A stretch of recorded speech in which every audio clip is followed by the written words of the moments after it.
कोई भी हो, पकड़ी पकड़ी पकड़ी एक कांग्रेस जीतेगी एक बीजेपी।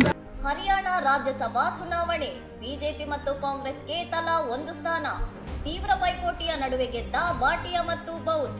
90 ಸದಸ್ಯರ ಹರಿಯಾಣ ವಿಧಾನಸಭೆಯಲ್ಲಿ ಇಬ್ಬರು ಶಾಸಕರು ಗೈರು ಹಾಜರಾದ ಕಾರಣ ಒಟ್ಟು 88 ಮತಗಳು ಚಲಾವಣೆಯಾಗಿದ್ದವು. ಇದರಲ್ಲಿ 5 ಮತಗಳನ್ನು ಅಮಾನ್ಯ ಎಂದು ಘೋಷಿಸಲಾಯಿತು.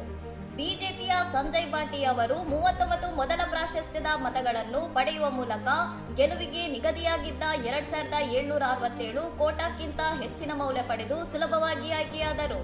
ಕಾಂಗ್ರೆಸ್ ಅಭ್ಯರ್ಥಿ ಕರಂವೀರ್ ಸಿಂಗ್ ಬೌದ್ಧ 28 ಮೊದಲ ಪ್ರಾಶಸ್ತ್ಯದ ಮತಗಳನ್ನು ಪಡೆದರು. ಇವರ ಒಟ್ಟು ಮತಗಳ ಮೌಲ್ಯ 2800 ಆಗಿದ್ದು, ಇವರು 2ನೇ ಸ್ಥಾನದಲ್ಲಿ ಜಯಗಳಿಸಿದರು.